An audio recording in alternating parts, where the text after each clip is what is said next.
बच्चों, तो स्वागत है आप सभी का द ग्रेट मैथमेटिशियन सीरीज के अंदर, जिसके अंदर हम बात करने वाले हैं हमारे देश में या हमारे देश से निकलने वाले ग्रेट मैथमेटिशियंस के बारे में।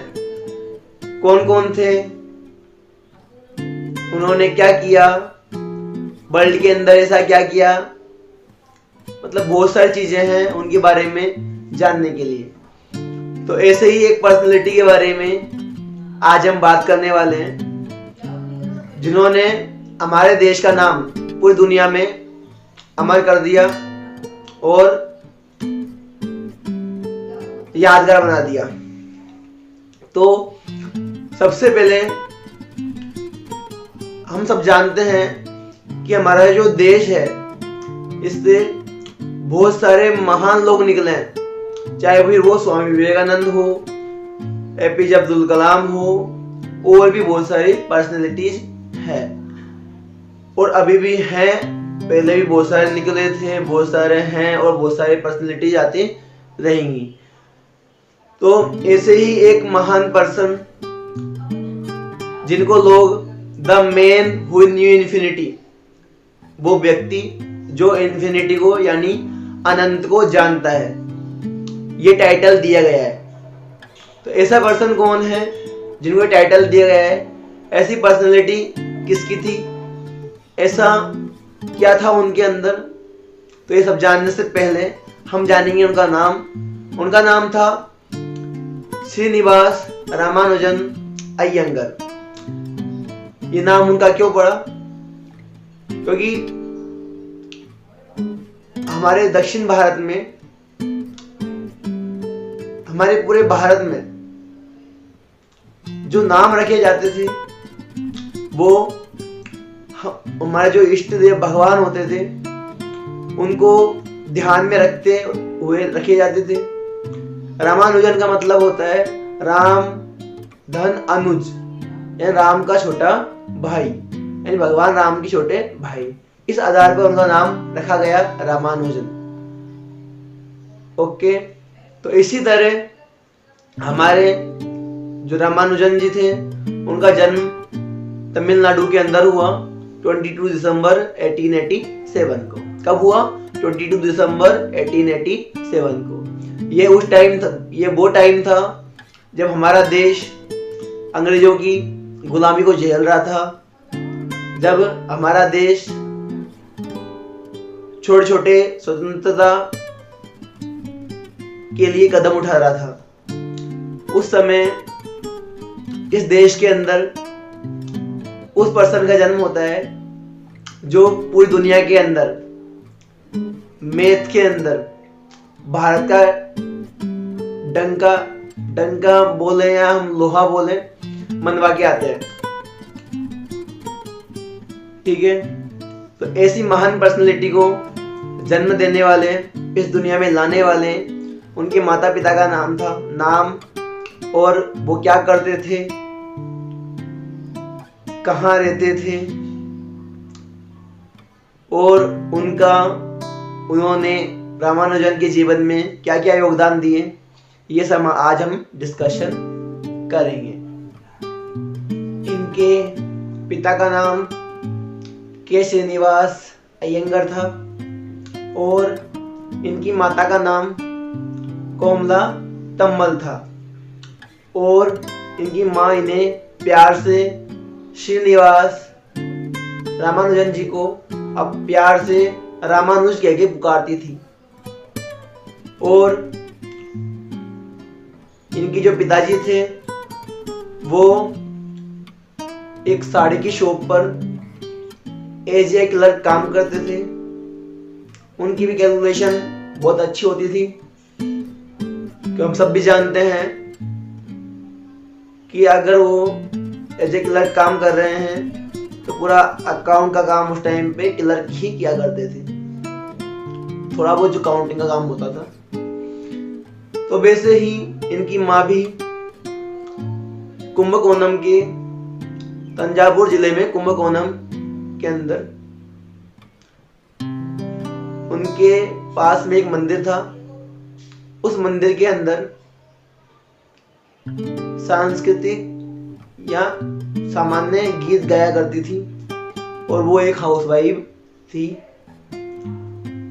तो रामानुजन को व्यावहारिक, सांस्कृतिक और सामाजिक ज्ञान देने वाले उनके माता पिता ही थे।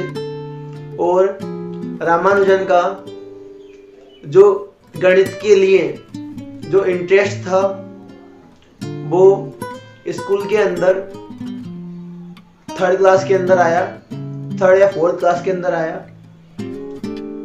और उनका ये इंटरेस्ट इतना बढ़ता गया, उनकी जो जिज्ञासा थी, जानने की इच्छा थी, वो इतनी बढ़ती गई कि वो 8th क्लास के अंदर, 10th क्लास के अंदर अपने कॉलेज की मैथ, जो उनके आसपास के कॉलेज के बच्चे थे, उनकी मैथ्स को ही वो सोल्व करते थे।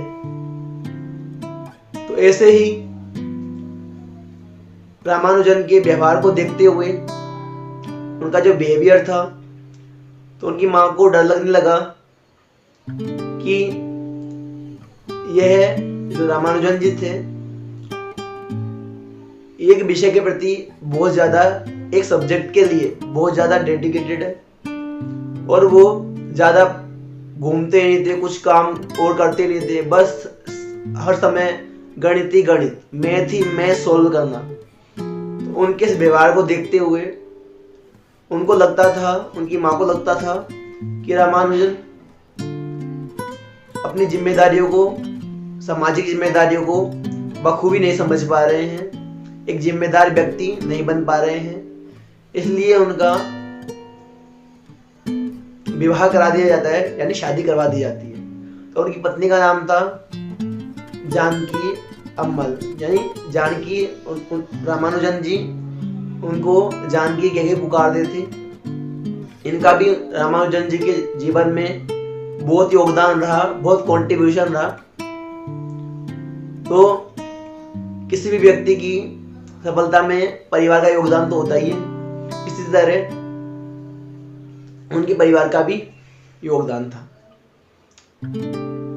और अब बात आती है उनकी एजुकेशनल क्वालिफिकेशंस की। तो हम सब जानते हैं कि उन्होंने वो कुंभकोणम में रहे थे।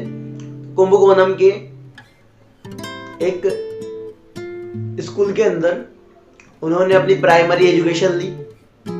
प्राइमरी मतलब 1st to 5th की एजुकेशन ली। उसी टाइम पे उनका मैथ में इंटरेस्ट आया। फिर उन्होंने 6th से 10th तक की पढ़ाई की मैथ के साथ साथ। उनकी जो फैमिली कंडीशन थी, आर्थिक कंडीशन थी, वो थोड़ी वीक थी, क्योंकि उनके पापा, जो उनके पिताजी थे रामानुजन जी के, वो एक साड़ी की शॉप पे क्लर्क की तरह काम ही करते थे। तो रामानुजन जी की पढ़ाई का खर्च उनकी स्कॉलरशिप से चलता था, स्कॉलरशिप यानी छात्रवृत्ति से। तो रामानुजन जी अपनी पढ़ाई के लिए डेडिकेटेड थे। तो इस तरह उनके जो स्कूल के प्रधान अध्यापक थे, प्रिंसिपल थे, उन्होंने उनको स्कॉलरशिप एग्जाम के लिए प्रेफर किया। उनको बताया कि बेटा आप ये एग्जाम दो, इससे आपको स्कॉलरशिप मिलेगी और आप इससे आपकी स्टडी आगे कंटिन्यू कर पाओगे। पर क्या हुआ कि वो एग्जाम दे रहे थे, पर उनका इंटरेस्ट मैथ में था ओनली, बाकी सब्जेक्ट में नहीं था। तो वो अपनी स्कॉलरशिप एग्जाम में फेल हो जाते हैं। उनके मैथ में 100 में 100 नंबर आते हैं और बाकी स्कॉलरशिप एग्जाम में वो फेल हो जाते हैं। तो 10th तक यानी मैट्रिक कर लेते हैं। मैट्रिक के बाद वो आगे की पढ़ाई के लिए बच्चों को ट्यूशन पढ़ाना स्टार्ट करते हैं। अब यहाँ पे आएगा कौन से बच्चों को ट्यूशन पढ़ाते हैं, तो यहाँ पे पढ़ाते हैं वो कॉलेज के बच्चों को ट्यूशन। कितना अजीब लगता है ना, एक 11th क्लास का बच्चा कॉलेज के बच्चों को ट्यूशन पढ़ाता है, वो मैथ्स की ट्यूशन। पर हाँ, क्योंकि उनके आसपास के जो बच्चे थे बीए के अंदर, तो उनको क्या करते थे, मैथ के ट्यूशन देते थे। तो इस तरह उन्होंने अपनी पढ़ाई कंटिन्यू की। हाँ, पर कुछ कारण से उनकी उस टाइम पे बीए की डिग्री कंप्लीट नहीं हो पाई। फिर आगे जाके जब वो कैम्ब्रिज गए, तो ये हम है ना रामानुजन जी के बारे में बहुत सारा डिस्कशन करेंगे। लगभग हमारे पास इसकी 15 वीडियो है, तो इन 15 वीडियो के अंदर हम पूरा कवर करेंगे। और मैं आज यहाँ पे छोटा सा रिकेप दे रहा हूँ, मतलब एक वीडियो के अंदर हम स्टार्टिंग की वीडियो है, इसके अंदर हम उनकी पूरी लाइफ का जो कंप्लीट कंक्लूजन है थोड़ा बहुत वो देख रहे हैं। आगे कंटिन्यू रहना पड़ेगा आपको पूरा जानने के बारे में के लिए। तो मैं क्या बता रहा था आपको, मैं बता रहा था कि फिर इनको बीए की डिग्री कैम्ब्रिज से मिली, ट्रिनिटी कॉलेज से। भाई इनको स्कॉलरशिप भी मिली और इनको बहुत कुछ सहायता भी मिली। वहां पे इनकी मुलाकात कैम्ब्रिज के मैथमेटिशियन जीएच हार्डी से हुई। जीएच हार्डी ने इनको खूब सपोर्ट किया। यहाँ से वो जब लंदन गए कैम्ब्रिज के अंदर, तो उनको रॉयल फेलोशिप बहुत सारी चीजें जीएच हार्डी की हेल्प से मिली। यानी कि उन्होंने उनको प्रेफर किया। मेहनत तो रामानुजन जी की ही थी, उनका टैलेंट था जिसकी बदौलत आज भी हम उनका नाम लेते हैं। इसी तरह 32 साल की एज में फिर वो वापस इंडिया आते हैं तो उनका भव्य स्वागत होता है। फिर उनकी ड्यू टू टीबी यानी ट्यूबरक्लोसिस के कारण डेथ हो जाती है इन इंडिया। ठीक है, तो आज की इस वीडियो में हमने जाना एक ऐसा व्यक्ति, एक ऐसी पर्सनैलिटी जिन्होंने 32 साल की एज में 32 इयर्स ऑफ एज, जिसमें कुछ लोग आज अपना करियर ढूंढ पाते हैं, उस एज में उन्होंने पूरे वर्ल्ड के अंदर अपना नाम, पूरे देश का नाम, सबका नाम रोशन कर दिया, अमर कर दिया। और इसमें वो मानते थे, उनके परिवार वाले मानते थे कि उनकी जो कुलदेवी थी नामागिरी, उनका बहुत ज्यादा योगदान था, बहुत ज्यादा कंट्रीब्यूशन था। तो आज की इस वीडियो को हम यहीं पे एंड करते हैं। बाकी के उनके जीवन के बारे में, उनकी लाइफ के बारे में बहुत सारी चीजें हैं जो हमने अभी जानी नहीं है, क्योंकि इसके लिए हमें आगे आने वाली 14-15 वीडियो के बारे में 14-15 वीडियो में हम जानेंगे। So are you ready for this? तो ऑल द स्टूडेंट्स, जानो आप मैथमेटिक्स में ऐसे कौन कौन लोग हुए हैं इंडिया के अंदर। क्योंकि हम लोग जनरली डरते हैं, हम मैथ से डरते हैं, बट मैथ से डरने की बजाय कुछ लोग ऐसे भी हुए हैं जिन्होंने मैथ में इतनी मुकाम, इतनी हाई हासिल किए हैं, है ना। तो all the best all of you. And video अच्छी लगी है तो वीडियो को लाइक, चैनल को सब्सक्राइब और वीडियो को शेयर करो, ताकि आपके जो क्लासमेट्स हैं, आपके आसपास के जो लोग हैं, वो भी उनके बारे में जान सकें और आगे बने रहें। तो अगले आने वाली वीडियो मंडे को आपको मिलने वाली है, जिसके अंदर हम उनके बारे में और कुछ डिस्कशन करने वाले हैं, और कुछ जानने वाले हैं, उनकी बचपन के बारे में जानने वाले हैं, और उनकी लाइफ स्टाइल, उनका जीने का तरीका, उनका पढ़ने का तरीका, बहुत सारी चीजें हम जानने वाले हैं। तो bye bye all of you, thank you.